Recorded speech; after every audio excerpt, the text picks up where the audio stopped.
Allô?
Bonjour tout le monde. Donc, il nous reste 2-3 minutes. Donc, 2 minutes et on va commencer. On va enchaîner par le, le deuxième TD, ça va porter sur le certificat médical de causes et blessures.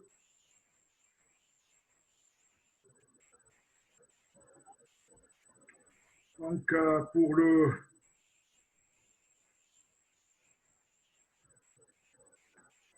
pour ce TD, bien que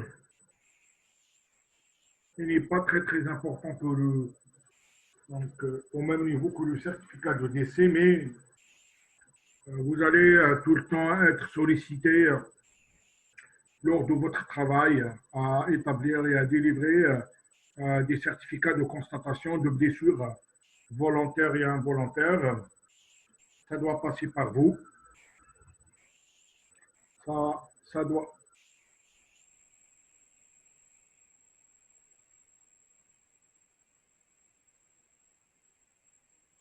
J'active le micro. Est-ce que vous m'entendez, s'il vous plaît?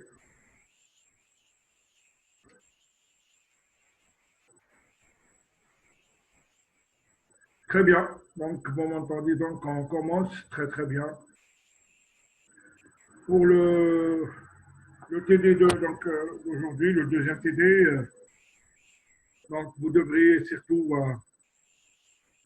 apprendre à décrire des lésions, à situer, à localiser des lésions par rapport au corps humain, à mesurer, à faire les mesurations nécessaires et surtout donc à, à les rapporter sur un document qui est le certificat descriptif, mais aussi à, à connaître la signification de l'incapacité totale de travail, de l'incapacité partielle permanente. Tout ceci est important pour un futur médecin. Pour noter le plan donc de notre présentation, on va commencer par une petite introduction et on va définir le concept d'incapacité totale de travail. On va vous donner le plan du certificat médical de cause et blessure, celui qu'on le délivre, celui qu'on le rédige et on le délivre chaque jour dans notre service, dans notre unité de prise en charge des malades violentés.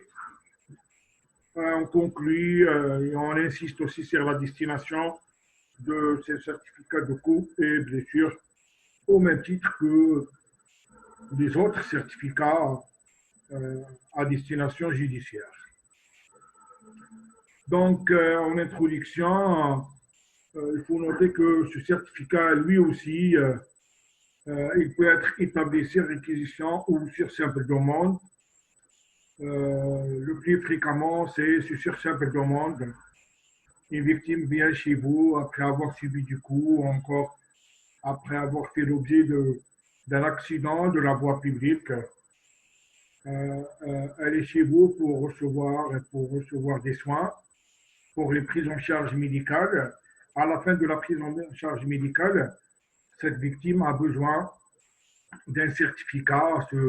Ce certificat, donc, il doit mentionner tout le bilan post-traumatique consécutif à cet accident ou encore à ce traumatisme volontaire. Et que c'est très intéressant d'avoir un bilan exhaustif et à travers ce certificat, donc, on va aller voir le médecin légiste pour qu'on puisse avoir cette durée d'incapacité totale de travail. Quel est l'intérêt de ce certificat de cause et blessure? Il a un double intérêt. D'une part, il permettra de déterminer la durée de l'incapacité totale de travail résultante afin d'éclairer la justice et ceci aura une importance capitale dans la qualification de l'acte agressif et ceci dans un but final. Nous allons voir pourquoi cette détermination de la durée d'incapacité totale de travail est importante. Le deuxième intérêt, c'est surtout dresser la liste des dires et des constatations objectives, et ceci dans un but purement civil et dans un but surtout de réparation des préjudices éventuellement subis, préjudices ou dommages ou encore séquelles, c'est la même chose. C'est des synonymes. Suite à un accident, Et après avoir pris en charge la victime, elle va garder des séquelles, elle ne va pas récupérer à 100% ses capacités fonctionnelles. Et celui qui est amputé, ça s'appelle séquelles ou encore ça s'appelle dommage. Par rapport à la loi, ces séquelles doivent être indemnisées et une somme d'argent doit être versée à la victime suite à la présence de ces séquelles, que ce soit dans le cadre volontaire ou involontaire. Cette incapacité totale de travail est définie comme étant une notion juridique. C'est une notion juridique. Elle n'est pas médicale. C'est une notion juridique précise, incluse dans le code pénal algérien, et il s'agit d'une atteinte à la capacité totale normale d'activité de la victime. C'est une atteinte à la capacité totale. Donc, théoriquement, toute victime est en absence de tout traumatisme, elle a une capacité à 100%. Et non d'une incapacité absolue. C'est-à-dire, si une victime est en incapacité totale de travail, elle garde quand même une certaine autonomie, elle peut exécuter quelques gestes, mais elle ne peut pas accomplir tous les gestes. C'est ça. C'est un tout. Elle concerne la potentialité de travail, d'accord, en précisant personnelle dans sa vie courante et non professionnelle. Pourquoi non professionnelle? Ce concept d'incapacité totale de travail, ça n'a rien à voir avec l'arrêt de travail. L'arrêt de travail, il est à destination surtout aux organismes d'assurance. Ces organismes d'assurance, généralement, ils ont besoin d'un arrêt de travail. Maintenant, quand on s'adresse à la justice, cet arrêt de travail n'a rien à voir et il n'a aucune signification. Pour aller voir la justice et engager une plainte, on a besoin d'un certificat médical de co-blessure. Ce certificat doit obligatoirement mentionner la durée d'incapacité totale de travail. Je répète, c'est une notion juridique. Cette incapacité, donc, l'arrêt de travail est différent de, l'équité plutôt, elle est différente de l'arrêt de travail. Cette activité, encore cet arrêt de travail professionnel, il est prescrit en fonction de plusieurs facteurs, à savoir le type de profession, le trajet nécessaire, la motivation, mais aussi la nature du travail. Oublions l'arrêt de travail et oublions tout ceci et gardons surtout ce concept d'incapacité totale de travail parce qu'il fait partie des éléments majeurs du certificat de cours et blessure médico-légal. Le plan du certificat il est le suivant.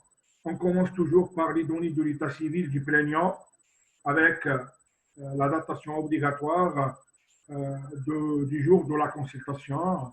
Nous avons besoin de deux dates, celle de la consultation, mais celle aussi de la date des traumatismes. On peut consulter aujourd'hui pour un traumatisme survenant, ça fait un jour ou 2 jours passés. On commence toujours par s'assurer de l'identité du plaignant. Au service de médecine légale du CHI d'Annaba, on exige une pièce d'identité nationale, permis de conduire, passeport, ou encore, dans certaines circonstances, une réquisition. Pour les personnes et les enfants mineurs, on exige la pièce d'identité d'un parent, que ce soit du père ou de la mère, et le livret de famille. C'est très indispensable, l'identité dans la consultation médico-légale. On a aussi besoin de la date et de l'heure du traumatisme, de l'examen plutôt. C'est très intéressant, donc, parce que tout est lié. On va voir pourquoi on doit se renseigner sur ces dates. Le lieu de l'agression aussi, on doit demander des éléments et des informations concernant les circonstances de cette agression, encore de cet accident. Mais aussi, on a besoin de l'identité, de la spécialité et la fonction du médecin examinateur. Il s'agit du médecin X, Y, travaillant dans le CHI d'Annaba au sein du service de médecine légale. Le deuxième point, ce sont surtout des informations relatives aux circonstances de l'agression ou encore du traumatisme. La personne traumatisée, généralement, c'est elle qui nous renseigne, c'est elle qui nous déclare. Et dans ce cas, le médecin doit faire très attention. Il doit employer le conditionnel parce que les médecins n'ont pas assisté au fait, n'étaient pas présents au moment de l'accident ou au moment de l'agression, raison pour laquelle il doit impérativement employer le conditionnel en, en rapportant ou encore en écrivant la victime me déclarant été agressé ou encore avoir fait l'objet d'une agression survenue le 19, par exemple. Ces deux formules, se disant victime de et me déclarant être victime de CBV, coup blessure volontaire ou blessure involontaire, généralement témoignent que ici le médecin est en train de recueillir les déclarations de la personne traumatisée. C'est-à-dire que ça n'a rien à voir, ce n'est pas des constatations médicales, mais ce sont des informations rapportées par l'intéressé. L'intéressé peut nous déclarer avoir subi de coups blessures volontaires, une agression, d'accord, comme ils l'ont appelé une agression ou encore un RIX, quelque chose comme ça. Pour ce qui est des coups de blessures involontaires, nous avons tout ce qui est accidentologie, les accidents de la voie publique, de la circulation, des accidents du travail, mais aussi les fautes médicales. Les fautes médicales sont elles aussi classées parmi les coups et blessures involontaires. D'accord, grosso modo, nous avons deux types de blessures. Celles qui sont volontaires, représentées essentiellement par les agressions, et celles qui sont involontaires, elles sont représentées par les accidents de travail et les accidents de la voie publique. Les doléances, ou encore les signes fonctionnels et l'état antérieur, les victimes viennent nous voir et ils nous déclarent qu'elles ont des douleurs au niveau du cou, au niveau d'un membre, au niveau du genou, elles n'arrivent pas à plier, elles n'arrivent pas à utiliser son membre. On doit préciser en tant que médecin le siège de ces douleurs, leurs aspects, leurs irradiations, leurs caractéristiques et quel a été le traitement utilisé pour calmer et pour traiter ces douleurs. On peut aussi avoir des victimes ayant des traumatismes crâniens et que lors de leur examen, elles ne déclarent qu'elles présentent des vertiges, des nausées, des vomissements, mais également une notion de perte de connaissance. Cette perte de connaissance doit être prise au sérieux par tous les médecins parce que dans un traumatisme crânien avec perte de connaissance initiale, il faut craindre des complications. Vous avez un petit peu là la clinique. Nous avons des hématomes extraduraux où il y a, par exemple, un intervalle libre. Après avoir présenté une perte de connaissance, on peut présenter un hématome extradural, subiral ou encore des complications ultérieures. Pour ce qui est de l'état antérieur ou encore des antécédents, c'est quoi l'état antérieur? C'est une situation de vulnérabilité, c'est une situation donc de diminution des capacités de la victime qui est devant nous par suite de la présence de maladies, par suite de la présence d'anciens traumatismes qui n'ont rien à voir avec le traumatisme en question. C'est très très important de préciser dans le certificat médical de coups et blessures ces éléments relatifs à l'état antérieur ou encore aux antécédents. Parce que dans certaines situations, occasionnellement, le traumatisme peut aggraver un état antérieur. On peut déséquilibrer un diabète, on peut déséquilibrer une dysthyroïdie, on peut, grâce à un traumatisme, on peut même donc, faire accélérer l'évolution d'une tumeur maligne. Maintenant, nous arrivons à l'étape décisive. Maintenant, c'est le médecin qui va examiner l'examen clinique médico-légal. Il doit être précoce et détaillé. Il doit être précoce après les faits. Généralement, donc, il est souhaitable d'examiner les victimes traumatisées 24 heures à 48 heures après les faits. C'est très important. Nous allons voir pourquoi on doit examiner les victimes précocement. On commence toujours d'une façon méthodique, de haut en bas et de la face postérieure à la face antérieure pour ne rien oublier. Pour ne rien oublier. On doit faire un bilan exhaustif et détaillé de toutes les lésions qui sont présentes sur le corps de notre victime. On doit noter les lésions doivent être décrites et relevées. Est-ce qu'il s'agit d'échymoses? Est-ce qu'il s'agit de plaies contuses? On doit prendre les mensurations. On doit décrire la situation par rapport à des repères anatomiques. On doit noter le caractère évolutif. On doit noter la coloration s'il s'agit d'une échymose. Dans certaines situations, on peut même pratiquer des prélèvements pour dater les blessures. Leurs dimensions, leur typographie, leur nature doivent être décrites d'une manière détaillée.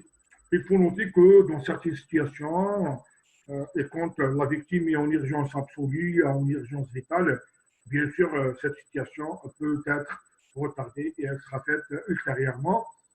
Pour devant une plaie pénétrante, on ne va pas s'amuser à décrire des lésions. On doit prendre en charge la victime précocement. Et devant des lésions, des traumatismes crâniens, ce n'est qu'à la fin de la prise en charge médico-chirurgicale qu'on peut rédiger ce certificat descriptif. Pour ce qui est des examens complémentaires, donc on peut recourir à tout ce qui est comme investigation complémentaire, des radiographies devant un traumatisme du membre, des TDM, des IRM avec ou sans compte rendu, tout est indispensable et c'est selon le contexte traumatique. Des examens aussi hématologiques dans des cas de violence sexuelle, dans des cas de plaies vasculaires suite à une hémorragie, on pourrait avoir besoin de ces examens hématologiques. Pour ce qui est des tests de grossesse et de l'échographie, c'est presque systématique devant les cas de violence sexuelle. C'est très, très intéressant.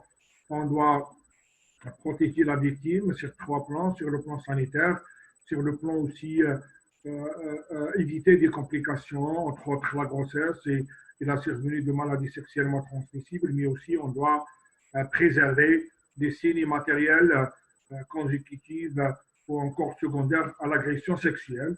Dans certaines circonstances, on peut même programmer cette victime de violences sexuelles à des contrôles sérologiques après 3 mois ou après 6 mois et que, par exemple, pour ce qui est de l'infection à HIV, on ne peut écarter l'éventualité d'une contamination qu'après un contrôle négatif fait après une durée de 6 mois.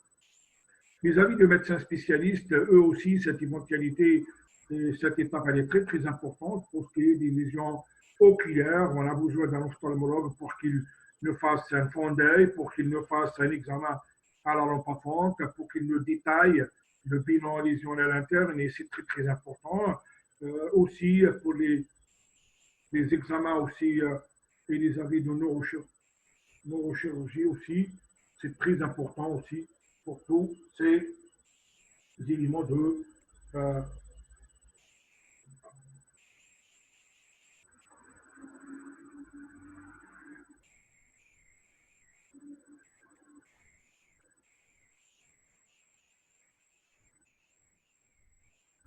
donc, on continue. L'avis spécialisé au FI, il a un intérêt capital.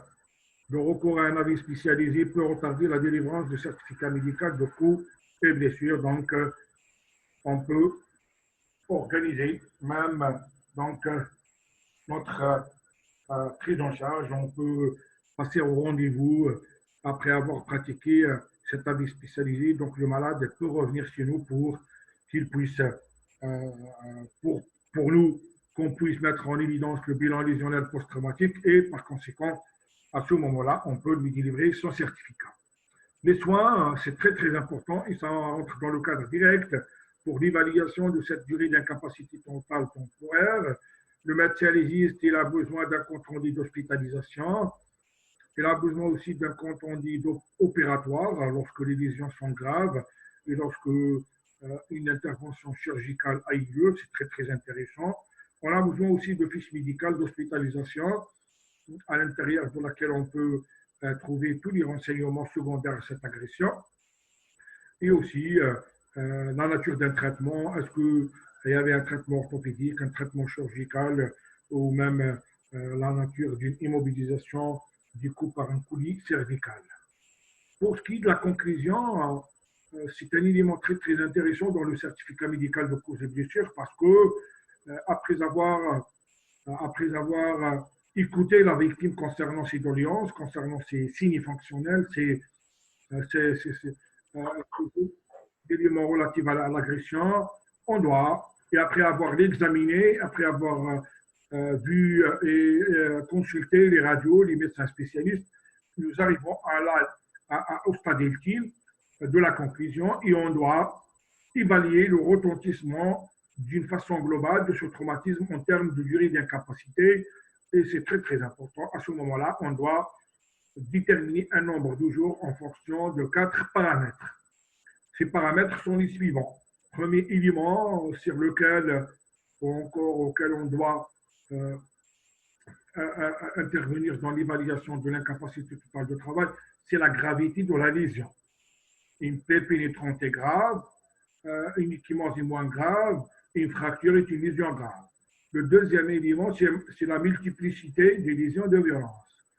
Au même titre que la gravité, nous avons la multiplicité. Donc, des lésions, des personnes qui présentent 2, d'autres elles présentent 3, d'autres elles présentent une dizaine de lésions. Et on peut même assister à des natures variées de blessures, ecchymoses, fractures et des plaies pénétrantes. Nous avons aussi la durée d'hospitalisation, c'est très, très intéressant. La durée d'incapacité totale de travail, elle est égale au moins à la durée d'hospitalisation. Et enfin, nous avons les troubles psychologiques qui doivent eux aussi figurer dans le certificat de cause des blessures. Rappelez-vous, tout à l'heure, je vous ai soulevé le rôle de l'examen précoce. C'est à ce moment-là qu'on doit 24 à 48 heures donc examiner les blessures. C'est pour ça examiner bien sûr les blessés, encore les traumatisés, les personnes traumatisées. C'est surtout pour évaluer les troubles psychologiques consécutifs à cette agression et puisqu'on reçoit la victime précocement, puisqu'on a de fortes chances d'apprécier ces troubles psychologiques post-traumatiques. Selon le code pénal algérien et selon les articles 264, 288 et 289 et 442, la règle des 15 jours dans les causes et blessures volontaires, si cette incapacité est supérieure ou égale à 15 jours, c'est le tribunal correctionnel. Et si elle est inférieure ou égale à 15 jours, c'est le tribunal de première instance. En cas de blessure involontaire, pardon, il y a une faute ici, en cas de blessure involontaire, ajouter IN, si l'ITT est supérieur à 90 jours, nous sommes dans le cas, la situation de tribunal correctionnel, c'est un délit. Et si nous sommes dans une durée inférieure ou égale à 90 jours, il s'agit d'une contravention et qui est passible ou encore qui doit être jugée par le tribunal de première instance. Les lésions constatées peuvent se révéler plus graves que prévu et l'incapacité totale sera allongée en cas de qualification de l'infraction ultérieure, c'est-à-dire qu'à l'examen initial, on pourrait ne pas examiner ou encore on pourrait ne pas avoir tous les éléments sur lesquels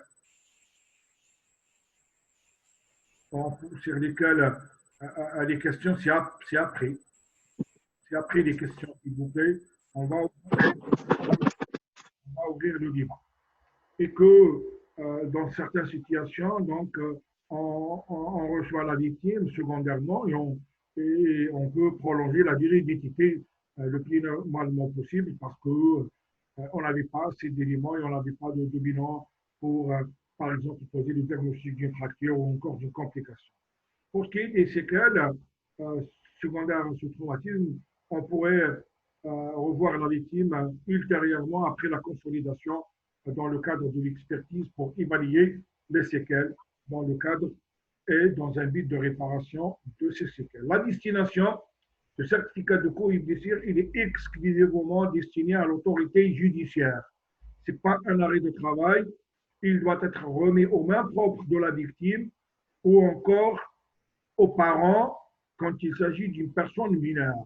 Parce que beaucoup d'enjeux sont possibles et on risque d'avoir beaucoup de problèmes concernant la remise de ce certificat. Parmi ces problèmes, l'atteinte au secret médical, mais aussi nous avons d'autres problèmes, ce n'est pas la peine de les connaître.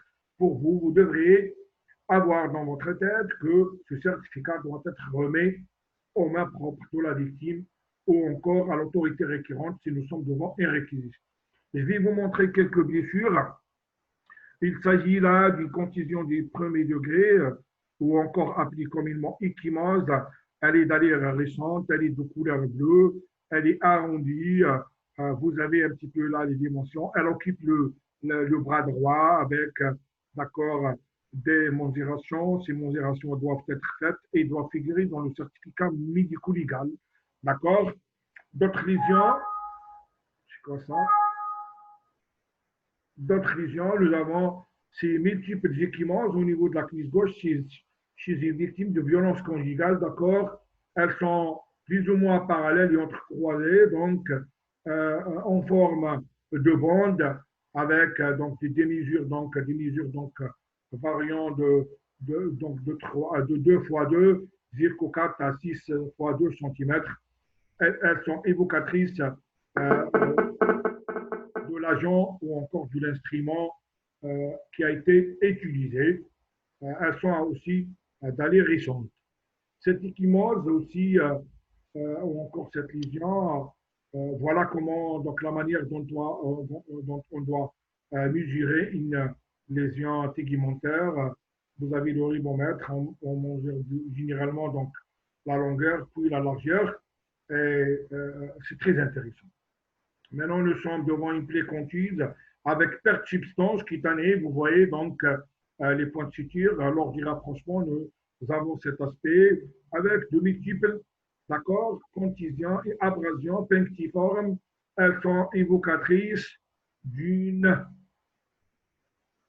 plaie par arme à feu avec charge à plomb. Avec une charge à plomb, vous avez site important, d'accord, et la description de la plaie peut nous renseigner et grâce à cette plaie, on peut tirer pas assez mal d'informations. Toujours concernant les plaies contises, vous allez être donc sollicité presque constamment lors de votre exercice pour voir et pour décrire ces, ne remarquant tout de suite une plaie au niveau du dos avec une perte de substance, avec deux grands axes, avec son grand axe et sa longueur et sa. Il s'agit d'une plaie contuse, d'accord, toujours, il s'agit avec un grand axe vertical. C'est un orifice d'entrée de projectiles d'armes à feu dans le cas d'un charge à plomb à bout portant. Quand le canon il est très proche, généralement, il provoque cet aspect de chambre de mine et cet aspect de plaie contuse avec surtout perte de substances cutanées. Elle est en voie de cicatrisation, d'accord, et elle pose beaucoup de problèmes. Cet aspect, cette radiographie nous montre c'est la même victime et cette radiographie standard du thorax nous montre la présence de petits calibres. Vous les remarquez tout de suite. Voilà, ils sont là. Ça s'appelle les charges à plomb, généralement. Une chef radiologie, il suffit de les mettre en évidence. Pour les cas cliniques, donc, on les discute tout de suite. Donc, voilà ce que j'ai à dire dans ce CD concernant le certificat médical de cause et blessures. Déjà, avant de terminer, donc, j'ai lu quelques questions. C'est quoi le troisième paramètre? 3. Donc, ça a été. Et je reprends. Le premier paramètre, c'est la gravité. Le deuxième, c'est la multiplicité ou le nombre de lésions de violence. Le troisième, l'hospitalisation. Et le quatrième, c'est les troubles psychologiques ou psychiatriques. Bien sûr, un avis de psychologue ou de psychiatre est indispensable pour justifier le nombre de jours délivrés. Donc, c'est quoi l'étité? L'étité, c'est une durée lors de laquelle une victime traumatisée, que ce soit volontairement ou involontairement, ne peut pas faire tous les gestes de la vie courante. Ça n'a rien à voir avec le travail. C'est quoi tous les gestes? Si la victime ne peut pas lire ou ne peut pas écrire, ça fait partie de ces gestes. Si la victime ne peut pas prendre ses douches, elle ne peut pas utiliser sa main pour s'alimenter, elle ne peut pas utiliser ses doigts pour écrire, ça rentre dans le cadre de la mobilité. Si la victime se trouve dans une situation de stress, c'est une situation aussi, elle aussi, cette situation de stress est une situation d'incapacité. C'est un tout. À l'occasion d'un traumatisme, si on est stressé, si on ne peut pas se prendre un douche, on ne peut pas s'habiller, on ne peut pas s'alimenter, nous sommes dans une situation d'incapacité. Voilà l'équité. Je reprends, c'est une notion pénale et à travers ce nombre de jours, on qualifie, on classe les infractions ou encore les agressions en délit et en contravention d'après les articles 264 et 289 et 288 du Code pénal algérien. Incapacité totale de travail, ça a été donc expliqué, d'accord, ça a été expliqué. Gravité, multiplicité, durée et trouble. Très bien, très bien, ça a été donc repris par vos camarades. L'agression verbale ou physique sur un patient psychiatrique qui a aggravé son état. C'est quoi ça? Agression verbale ou physique sur un patient psychiatrique qui a aggravé son état. Oui, bien sûr, la, la personne présentant des troubles psychiatriques, elle bénéficie de la protection judiciaire. D'accord? C'est une personne vulnérable et si quelqu'un l'agresse, que ce soit physiquement ou psychologiquement, il n'y a pas d'agression verbale, il y a l'agression psychologique. D'accord? Et que si le médecin légiste lui octroie ou encore lui donne un nombre de jours, bien sûr, elle sera qualifiée et elle sera, la personne ayant donné ses causes